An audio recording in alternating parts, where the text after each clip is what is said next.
नमस्कार दर्शक बंधु। जो स्त्री मानकर मासिक ऋतुस्राव समय परिष्कार रूपे ऋतु रक्तस्राव हुए नहीं सेमानंकर तलीपेटरे भीषण व्यथा वेदना होता है। यह बाधक बा रजकुच्छ बा ऋतु समय अनियमितता बोली कहुए। मासिक ऋतुस्राव अनियमितता देखादेले शरीर में विभिन्न समस्या देखा दे थाए, जेमिति शूल बा व्यथा, तलीपेटरे दरज, बस्तीरे अतिशय जंत्रणादायक पीड़ा, मुंड भारी लगिबा, अंटा जंत्रणा, रोगी बेले बेले मूर्छा मध्य हो जाए।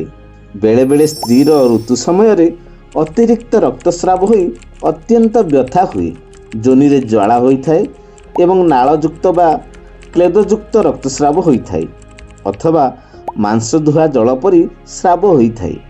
मासरे थरे किंबा 2 मासर थरे ऋतुस्राव होता है। जदि यही भली समस्या कौनसी माँ भौणी को होता है तेबे किछि चिंता करिवार नहीं। ये वीडियो को शेष पर्यंत देखंतु एवं कुहा जाइथिबा उपचार को मानि औषध सेवन कले निश्चित भावे यही समस्या मुक्ति पाइबे। वीडियोटी भल लगिले निश्चित भावे गोटे लाइक, सब्सक्राइब एवं अन्य मानक पई शेयर करदेबे।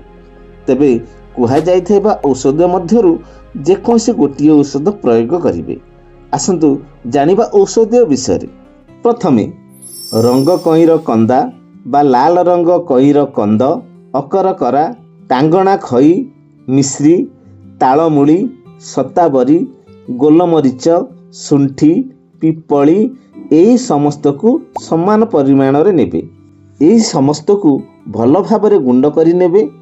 ऋतुस्राव हेबा दिन ठारू लगातार 5 ରୁ 6 दिन पर्यंत यही गुंड 1 चामच हिसाब रे उषुम पानी किंबा क्षीर सहित खाइले ऋतु समय पेट व्यथा एवं ऋतु अनियमित भली समस्या भल होई थाए। यह बहु परीक्षित उपाय अटे। द्वितीय कपा गछर चेर 200 ग्राम को 1 लिटर पानी मिसाई माटी हांडी रे सिजाइब। धीमा आंच रे सिजाइब।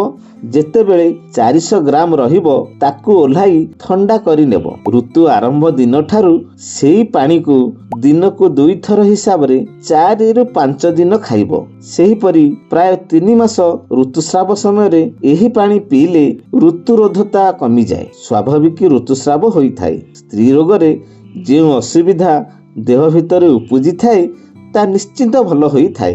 तृतीय रे पान ऑयरी चेर 10 ରୁ 20 ग्राम यह पानी रे बाटी दिन को 2 थर खाइले ऋतुबाधक भल होई थाए। चतुर्थ रे सिजा अलुओ सहित कागजी लेंबू रस, संधव्य लवण, गोलमरीच गुंड मिसाई सकाळे संध्यारे पीरियड हेबा 4 ରୁ 5 दिन पूर्व सेवन करिले ऋतु स्वाभाविक होई थाए।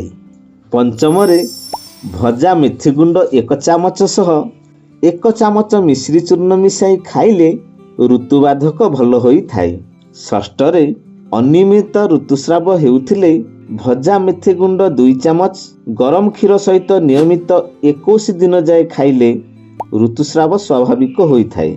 सप्तम रे सुकिला मेहंदी बा मंजुआती पत्र को गुंड करी 1 लिटर पानी रे सिजाई अवशेष 200 ग्राम रहिला परे ताकू छाणी करी सेही पानी रे किछि मिश्री गुंड मिसाई 3 ରୁ 4 दिन जाए सेवन कले ऋतुजनित बाधारू आराम मिली थाए।